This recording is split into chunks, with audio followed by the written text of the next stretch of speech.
Hello friends, आप सभी का स्वागत है हमारे YouTube channel smart study centre में। दोस्तों, आप लोग जान ही गए होंगे थंबनेल से कि आज हम न्यूक्लियस के बारे में पढ़ने वाले हैं। न्यूक्लियस क्या होता है, न्यूक्लियस का कार्य क्या है, न्यूक्लियस का स्ट्रक्चर क्या है, इसके बारे में आज हम अध्ययन करने वाले हैं। दोस्तों, इससे पहले हम लोग सेल के बारे में, सेल की डिस्कवरी के बारे में, सेल के टाइप्स के बारे में, सेल के स्ट्रक्चर के बारे में पढ़ चुके हैं। सेल के स्ट्रक्चर में हम पढ़े थे कि सेल के स्ट्रक्चर में मुख्य रूप से 3 भाग होते हैं।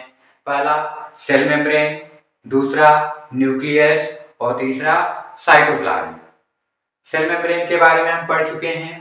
आज हम न्यूक्लियस के बारे में पढ़ने वाले हैं, जो स्ट्रक्चर ऑफ सेल का दूसरा पॉइंट है, न्यूक्लियस। तो अगर आपने वो वीडियो नहीं देखा है तो वीडियो का डिस्क्रिप्शन में मैं लिंक दे दूंगा, वहां से जाकर उस वीडियो को आप लोग देख लीजिएगा। दोस्तों, आपसे एक छोटी सी रिक्वेस्ट है कि यदि वीडियो अच्छी लगी तो लाइक कर दीजिएगा, शेयर कर दीजिएगा, और यदि आप हमारे यूट्यूब चैनल पर नए हैं तो चैनल को सब्सक्राइब कर दीजिएगा। साथ ही साथ बेल आइकन को प्रेस कर दीजिएगा, ताकि जब भी मैं कोई वीडियो अपलोड करूं उसका नोटिफिकेशन आपके पास पहुंच जाए। तो चलिए स्टार्ट करते हैं हम लोग। न्यूक्लियस। न्यूक्लियस को हम हिंदी में बोलते हैं केंद्रक। यानी न्यूक्लियस क्या है?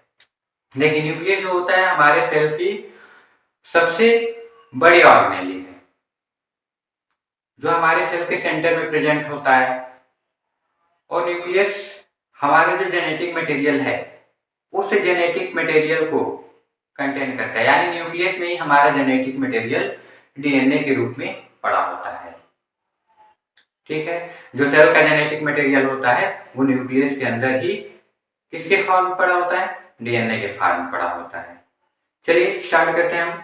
सेल की डिस्कवरी, न्यूक्लियस की डिस्कवरी, यानी न्यूक्लियस की खोज किसने की?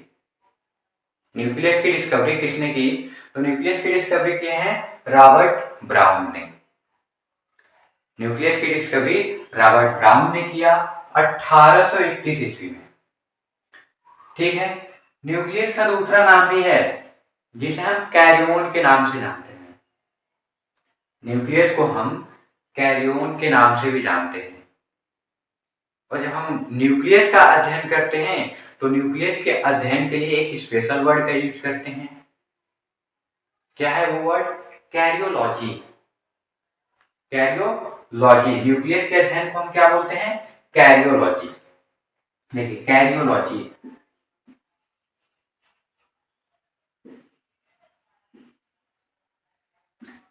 कैरियोलॉजी, न्यूक्लियस के अध्ययन को हम कैरियोलॉजी बोलते हैं। स्टडी ऑफ न्यूक्लियस,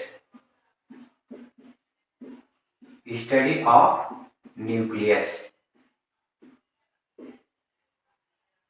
यानी न्यूक्लियस के अध्ययन को क्या बोलते हैं? कैरियोलॉजी। जैसे हमने सेल के अध्ययन को बताया था कि सेल के अध्ययन को क्या बोलते हैं? साइटोलॉजी। वैसे ही न्यूक्लियस के अध्ययन को कैरियोलॉजी बोलते हैं। कैरियो मीन्स न्यूक्लियस हो गया। अभी हमने बताया कि न्यूक्लियस का दूसरा नाम है कैरियोन। तो कैरियो मीन्स न्यूक्लियस और लॉजी मीन्स स्टडी यानी अध्ययन। तो सेल के न्यूक्लियस के अध्ययन को क्या बोल दिया हमने? कैरियोलॉजी। और सेल के अध्ययन को साइटोलॉजी। ठीक है, न्यूक्लियस हमारा जो सेल है उस सेल की सबसे लार्जेस्ट राउंड स्ट्रक्चर है। न्यूक्लियस हमारे सेल का जो सबसे लार्जेस्ट यानी सबसे बड़ा पार्ट है और राउंड होता है, गोल होता है। यह ऑलमोस्ट यानी लगभग हमारे सेल के सेंटर में पड़ा होता है। Present in the centre of cell, present in the centre of cell, यानी सेल के सेंटर में बीचों बीच में लगभग पड़ा होता है। ठीक है, इसका तीसरा पॉइंट है कि डबल मेम्ब्रेन बाउंड ऑर्गेनेली, यानी जो न्यूक्लियस होता है, nucleus is a double membrane bound organelle. Nucleus क्या है? डबल मेम्ब्रेन बाउंड ऑर्गेनेली, यानी उसकी जो मेम्ब्रेन है, जैसे सेल मेम्ब्रेन थी तो न्यूक्लियस की भी मेम्ब्रेन है, तो न्यूक्लियस की मेम्ब्रेन डबल मेम्ब्रेन होती है, यानी उसकी जो लेयर होती है वो डबल लेयर होती है। ठीक, जो बाहरी लेयर होती है, जो बाहर वाली लेयर होती है उसे हम आउटर मेम्ब्रेन बोलते हैं, जो अंदर वाली लेयर होती है उसे हम इनर मेम्ब्रेन बोलते हैं। देखिए, ये है हमारे न्यूक्लियस की लेयर। ये जो ऊपर वाली है लेयर, इसे हम बोलेंगे आउटर मेम्ब्रेन, और ये जो अंदर वाली है इसे हम बोलेंगे इनर मेम्ब्रेन। इसे आउटर लेयर भी बोल सकते हैं, इनर लेयर भी बोल सकते हैं। ठीक है। जो न्यूक्लियस होता है, न्यूक्लियस में क्या होता है? न्यूक्लियस में हमारा, हम बताए थे कि डीएनए पड़ा होता है, यानी न्यूक्लियस में हमारा डीएनए पड़ा होता है, जो क्या है? एक जेनेटिक मटेरियल है डीएनए। ठीक, देखिए, contain genetic material in the form of DNA, यानी न्यूक्लियस क्या करता है? जेनेटिक मटेरियल को कंटेन करता है, किसके फॉर्म में? डीएनए के फॉर्म में। ठीक, अगला पॉइंट है आल्सो कॉल्ड एज कंट्रोलर और डायरेक्टर ऑफ सेल, यानी न्यूक्लियस को हम कंट्रोलर भी कहते हैं या फिर डायरेक्टर भी कहते हैं। क्यों डायरेक्टर कहते हैं? डायरेक्टर वर्ड फिल्म में भी यूज होता है। ठीक है, देखिए, आल्सो कॉल्ड एज कंट्रोलर और director of cell. Film shooting करता है न्यूक्लियस? जी नहीं, ये हमारे सेल को क्या करता है? कंट्रोल करता है। कैसे कंट्रोल करता है? Control heredity. हेरिडिटी मीन्स क्या होता है? आनुवांशिकता।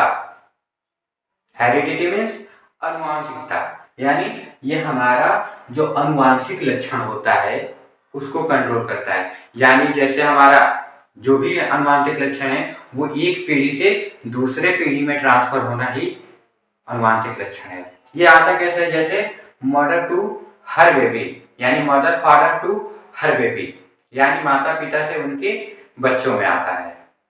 ठीक, और क्या करता है? ग्रोथ, यानी सेल की ग्रोथ को मेंटेन करता है।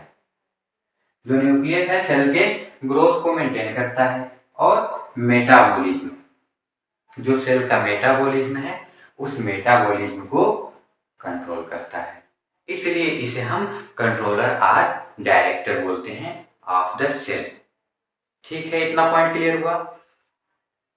अब हम बात करते हैं स्ट्रक्चर ऑफ न्यूक्लियस, यानी न्यूक्लियस का स्ट्रक्चर क्या है, संरचना क्या है न्यूक्लियस का। तो न्यूक्लियस की संरचना की बात करते हैं तो न्यूक्लियस 4 चीजों से मिलकर बना है। पहला है हम लोग का न्यूक्लियर मेम्ब्रेन, यानी केंद्रक झिल्ली। ठीक, न्यूक्लियोप्लाज्म। न्यूक्लियोप्लाज्म हम पीछे बताया कि न्यूक्लियोप्लाज्म क्या है? न्यूक्लियस के अंदर पाए जाने वाला फ्लूइड। देखिए, सबसे पहले हम सेल मेम्ब्रेन की बात करें, cell membrane sorry nuclear membrane. Nuclear membrane की बात करें तो ये है हम लोग का न्यूक्लियर मेम्ब्रेन। ये आपको जो बाहर से दिख रहा है ये न्यूक्लियर मेम्ब्रेन है। अभी हमने बताया था कि न्यूक्लियस डबल मेम्ब्रेन लेयर होती है, यानी ये वाली जो लेयर है इसे हम आउटर मेम्ब्रेन बोलते हैं। Outer membrane. जो इनर वाली लेयर है इसे हम इनर मेम्ब्रेन बोलते हैं।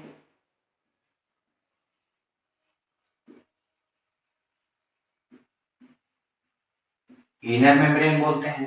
तो ये हो गई हम लोग की न्यूक्लियर मेम्ब्रेन। न्यूक्लियर मेम्ब्रेन दो होती है, एक आउटर मेम्ब्रेन होती है, एक इनर मेम्ब्रेन। इसे हम आउटर लेयर भी बोल सकते हैं और इनर लेयर भी बोल सकते हैं, यानी बाहरी लेयर और अंदर वाली लेयर। दूसरा पॉइंट है न्यूक्लियोप्लाज्म। और क्या होता है इसमें? न्यूक्लियोप्लाज्म होता है। न्यूक्लियोप्लाज्म दो वर्ड से मिलकर बना है, एक है न्यूक्लियर और एक है प्लाज्म। न्यूक्लियस मीन्स न्यूक्लियस का और प्लाज्म मीन्स लिक्विड। न्यूक्लियस का लिक्विड, यानी न्यूक्लियस के लिक्विड को हम बोलते हैं न्यूक्लियोप्लाज्म। ये जो न्यूक्लियस होता है इसके अंदर लिक्विड होता है। जैसे हम लोग के सेल के स्ट्रक्चर में बताते हैं कि सेल में भी एक लिक्विड पाया जाता है जिसे हम क्या बोलते हैं? क्या बोलते थे? साइटोप्लाज्म। ठीक है, वैसे ही हमारा न्यूक्लियस के अंदर भी एक फ्लूइड होता है जिसे हम न्यूक्लियोप्लाज्म बोलते हैं। ये पूरा उस फ्लूइड से भरा होता है, उसे ही हम क्या बोलते हैं? न्यूक्लियोप्लाज्म। इधर हम लोग का न्यूक्लियोप्लाज्म होता है,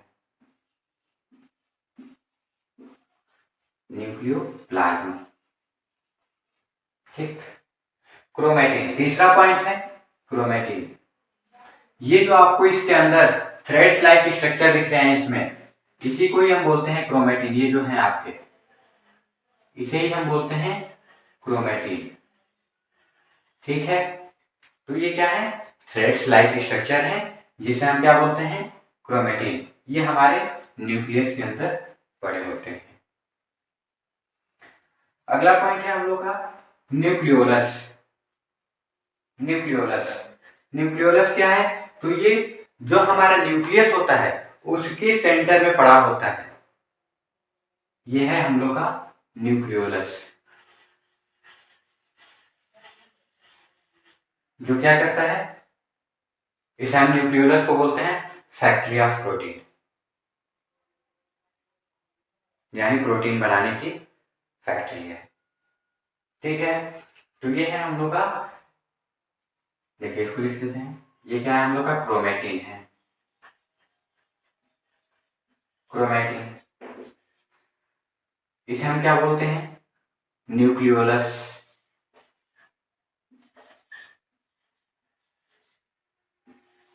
न्यूक्लियोलस। इसके साथ साथ इसमें कुछ और पार्ट्स होते हैं, जैसे आपको ये बीच में जो स्पेस दिख रहा है, दो मेम्ब्रेन यानी आउटर मेम्ब्रेन और इनर मेम्ब्रेन के बीच में थोड़ा थोड़ा गैप है, ये ये ये इस गैप को हम बोलते हैं न्यूक्लियर पोर। क्या बोलते हैं इसे? Nuclear pore. Nuclear pore, nuclear pore मतलब न्यूक्लियस का पोर मीन्स होता है छिद्र, छोटा सा छिद्र होता है। ये किस लिए होता है? तो इसका भी रीजन है, इसमें से जब हमारे न्यूक्लियस में प्रोटीन सिंथेसिस होता है, प्रोटीन बनता है, तो वो इन न्यूक्लियस द्वारा राइबोसोम्स बनता है, हमारे न्यूक्लियस में राइबोसोम्स का निर्माण होता है, वो राइबोसोम्स यहाँ से बाहर निकल जाते हैं। ठीक है, तो इसलिए ये न्यूक्लियर पोर होता है इसमें। और एक चीज होता है न्यूक्लियर स्पेस। न्यूक्लियर स्पेस क्या है? ये देखिए, स्पोर और दोनों मेम्ब्रेन के बीच में कुछ स्पेस होता है, जिसे हम बोलते हैं न्यूक्लियर स्पेस। क्या बोलते हैं इसे हम? Nuclear space. न्यूक्लियर स्पेस बोलते हैं। ठीक है, तो ये रहा हम लोग का स्ट्रक्चर ऑफ न्यूक्लियस। इसमें से हम क्रोमेटिन और न्यूक्लियस को न्यूक्लियोलस को डिटेल में करा देंगे। इनको डिटेल में कराने की जरूरत नहीं, न्यूक्लियर मेम्ब्रेन समझिएगा, न्यूक्लियर प्लाज्म समझिएगा। क्रोमेटिन और न्यूक्लियोलस थोड़ा लंबे टॉपिक हैं, तो इनको हम नेक्स्ट वीडियो में करा देंगे। आज के वीडियो में बस इतना ही, मिलते हैं अगले वीडियो में न्यूक्लियस क्रोमेटिन और न्यूक्लियोलस के बारे में, वहां पे हम बात करेंगे। दोस्तों, अगर वीडियो अच्छी लगी हो तो लाइक कर दीजिएगा और सब्सक्राइब करना ना भूलिएगा। ज़्यादा से लोगों को शेयर कर दीजिएगा, ताकि वो भी इस वीडियो का लाभ उठा सकें।